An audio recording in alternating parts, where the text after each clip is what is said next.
بسم اللہ الرحمن الرحیم۔ میں اس وقت آپ کے سامنے اس دنیا کا سب سے مختصر اور سب سے چھوٹا قصہ بیان کرنا چاہتا ہوں۔ جو قصہ اس دنیا کا سب سے مختصر قصہ تو ہے، لیکن ساتھ ساتھ اس دنیا کا سب سے زیادہ عبرتناک، سب سے زیادہ اندوہناک اور سب سے زیادہ دل کی دنیا کو بدل دینے والا قصہ ہے۔ یہ قصہ ہے ایک نوجوان کا، جو یہ کوئی 30-35 سال کا تھا۔ اس کی زندگی دولت، عیش و عشرت، جوانی، حسن اور شہرت کے سائے میں بسر ہو رہی تھی۔ وہ ایک عام معمول کے مطابق زندگی بسر کیا کرتا تھا، اور اس کے بعد ایک رات جب وہ سونے لگا تو اس نے یہ نیت کر لی کہ جب میں صبح جاگوں گا تو گناہوں کو چھوڑ کر توبہ کر لوں گا۔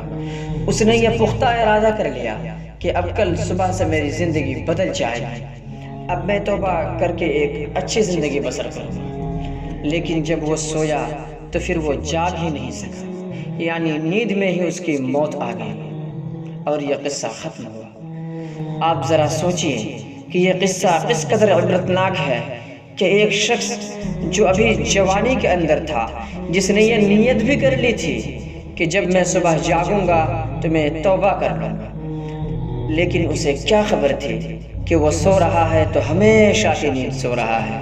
اس نے سوچا تھا کہ میں تو صبح توبہ کر ہی لوں گا، اور صبح ہے ہی کتنی دور، صبح تو بہت قریب ہے، لیکن صبح سے زیادہ قریب اس کی موت تھی۔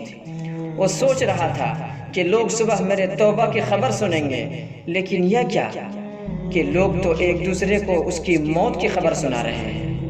اس نے سوچا تھا کہ لوگ میری ترقی دیکھیں گے، لیکن یہ کیا کہ لوگ اس کی لاش دیکھ رہے تھے۔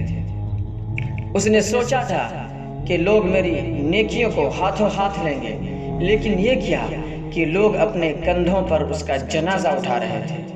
اس نے سوچا تھا کہ اب اپنی زندگی بدل دوں گا، لیکن یہ کیا کہ اس نے زندگی ملی ہی نہیں تو وہ اسے بدلتا کیا۔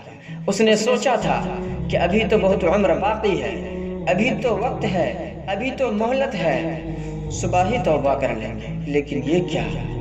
اسے تو یہ احساس تک نہ تھا کہ میں سو رہا ہوں، شاید میں اپنی کھلی آنکھوں سے اس دنیا کو آخری بار دیکھ رہا ہوں۔ یہ ہے نا دنیا کا سب سے چھوٹا قصہ، لیکن یہ آپ خود سوچئے کہ یہ کتنا عبرتناک، کس قدر اندوہناک اور کس قدر اثر انگیز واقعہ ہے۔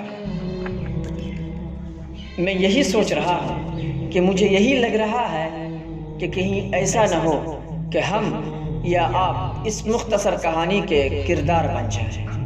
کہیں ایسا نہ ہو کہ بار بار ہمیں قرآن مخاطب کر کے کہہ رہا ہو، اقترب للناس حسابهم وهم في غفلة معرضون ما يأتيهم من ذكر من ربهم محدث إلا استمعوا وهم يلعبون لاهية قلوبهم۔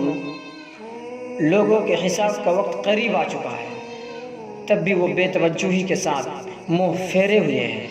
ان کے پاس ان کے پروردگار کی طرف سے جب بھی نصیحت کی کوئی نئی بات آتی ہے تو وہ اس کا مذاق اڑاتے ہوئے اس طرح سنتے ہیں کہ ان کا دل غافل ہوتے ہیں کہ تمہارے حساب کا وقت قریب آ چکا ہے، پھر بھی تم غفلت میں بھٹک رہے ہو۔ اور ہم قرآن پاک کی اس پکار پر لبیک نہ کہیں، ہم قرآن پاک کی اس پکار کو ایک کان سے سنیں اور دوسرے کان سے نکال کر باہر پھینک دیں۔ کہیں ایسا نہ ہو کہ ہماری صبح یوں ہی گزر جائے، شام بھی یوں ہی گزر جائے اور ہم اپنے زندگی کے لیے کچھ جمع نہ کر سکیں۔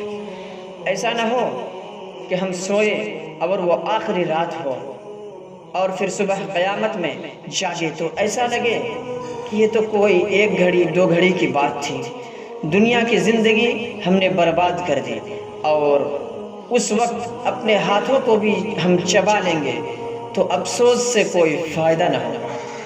سو کوشش کیجئے کہ ہم اس مختصر قصے کے کردار نہ بن سکیں۔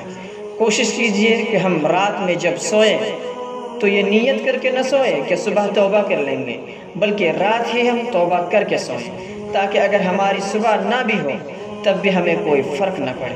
اگر ہم نے یہ کام نہ کیا تو پھر یہی بات ہوگی، صبح ہوتی ہے شام ہوتی ہے، عمر یوں ہی تمام ہوتی ہے۔